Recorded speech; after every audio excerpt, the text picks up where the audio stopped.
Welcome back, and it is time to queue up Sanjeevani, Network 18's initiative to go ahead and spread the awareness on the vaccines. After all, it is our shot of life.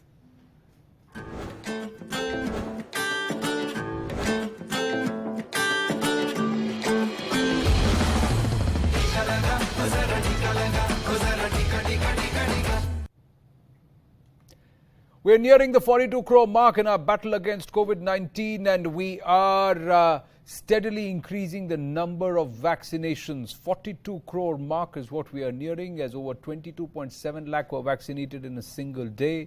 It was a national holiday yesterday, so the pace of vaccination was a little slow compared to the average of about 3.5 million to 4 million vaccines per day. Yesterday, only about 2.27 million vaccines, of which more than 14.6 lakh or 1.46 lakh people received the first vaccine dose, while over 8 lakh people were administered with the second dose. Meanwhile, the centre has said that over 3.2 crore balance doses are still available, with states and union territories and private hospitals are yet to be administered. So far, more than 43.79 crore doses have been provided to states and union territories under India's centralized vaccine drive.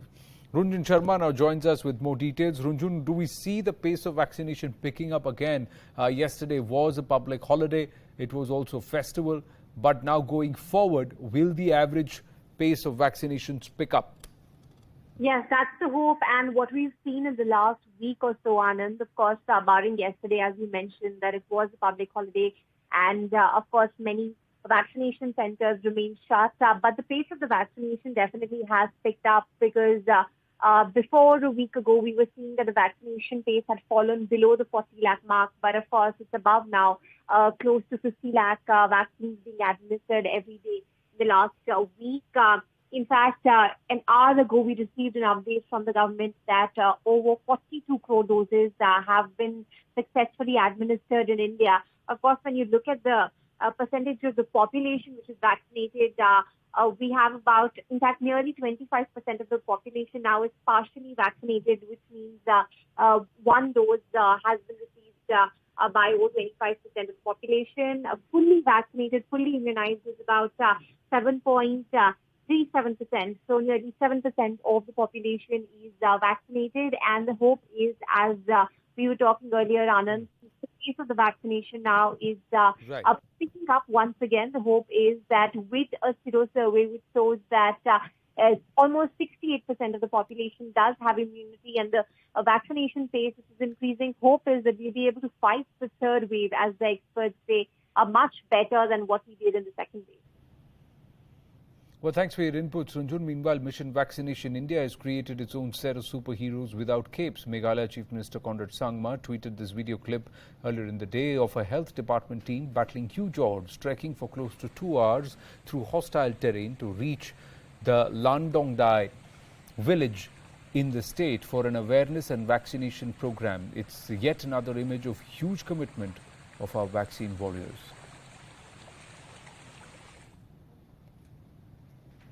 And now to a quick check of where the Sanjeevani Gadi is up and about, spreading vaccine awareness across key districts of our country.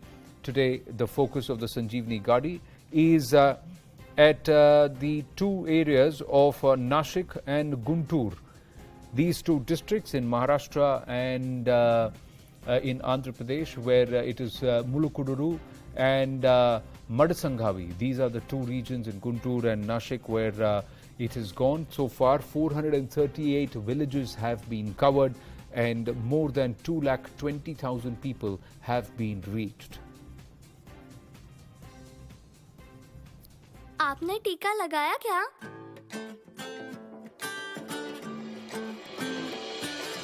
टीका लगा, ओ जरा टीका लगा। जब अपनी बारी आए टीका लगा। टीका लगा, ओ जरा टीका लगा। जब अपनी बारी आए टीका लगा। टीका लगा, ओ जरा टीका लगा। ओ जरा टीका टीका टीका टीका। लगाया क्या? लगवा ले जुबान जरा सहले सहले। तू सबसे ये कह ले है जनहित में जारी मिलती का डरना। ओ निडर टीका लगा, ओ जरा टीका लगा। जब अपनी बारी आए टीका लगा। टीका लगा, ओ जरा टीका लगा। ओ जरा टीका लगाया क्या?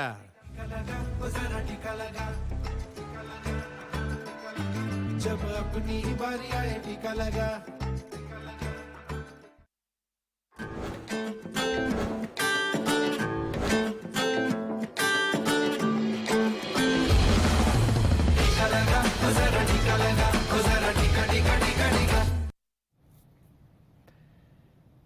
Well, on to another important development, ladies and gentlemen. We brought it to your attention yesterday here on the NationAt5, the landmark move where the Jammu and Kashmir administration decided to issue a domicile certificate to spouses of any native Kashmiri or a resident of Jammu and Kashmir who is a domicile holder in the Union Territory, and it extends to their spouse too, her spouse too.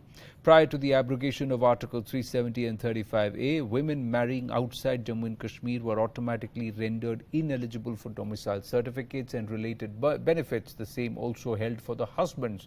That changes under the new rules that say that Jammu and Kashmir women and their spouses would be entitled to the same benefits, including property and employment rights. The move comes as a big landmark to integrating Jammu and Kashmir with the rest of India, and also giving women of Jammu and Kashmir what is their fundamental right. Aarti Tikku Singh, Foreign and Strategic Affairs Editor, IANS, is with us.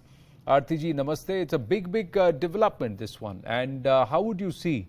It is a long time coming, and one of the reasons why this did not happen was also because not just 370 but also 35A, which was outrightly discriminatory towards the women of Jammu and Kashmir. Absolutely. This is actually a significant moment in the history of Jammu and Kashmir because for decades, in fact, I would say the history of this discrimination goes way back before Jammu and Kashmir became a part of India, before India became independent. But the problem really was that after independence, there was this sore, I would say, on the map of India, Jammu and Kashmir, where women were discriminated against by the law, by a country which had in 1950 as a republic chosen to provide equality, provide liberty, provide equal rights to both men and women.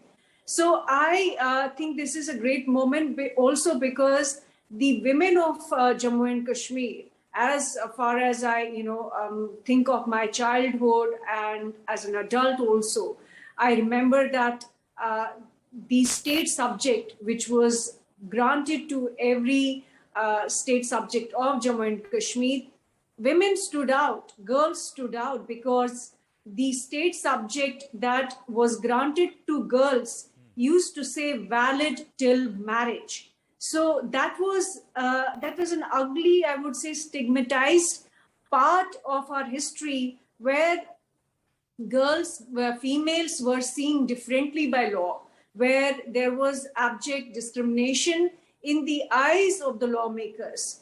And this discrimination was removed by the amendment that the central government brought in by removing Article 35A and Article 370, which actually happened because Jammu and Kashmir state was reorganized, and the two articles which were facilitating and which were encouraging this discrimination got nullified. Right. And after that, we also, if you remember, in the last couple of years, a lot of amendments did come to place. One of them, of course, was on domicile. The other was on Land Amendment Act. All of these measures that have been taken, in the last couple of years, I think, have finally brought Jammu and Kashmir at par with the rest of India. It has brought Jammu and Kashmir at par with the Indian Constitution.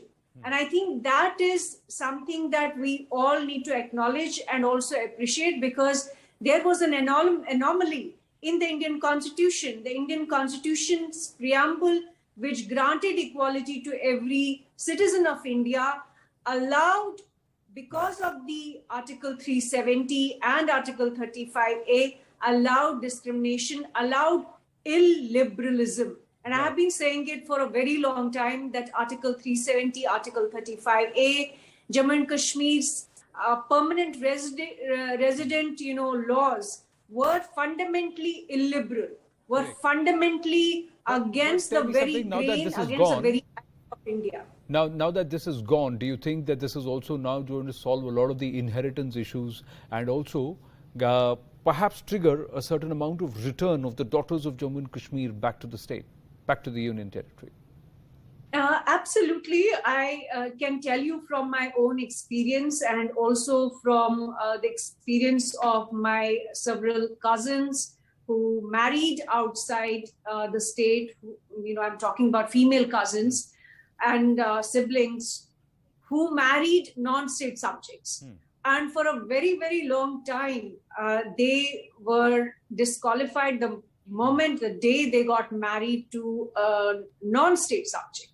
And therefore, all their opportunities in Jammu and Kashmir closed.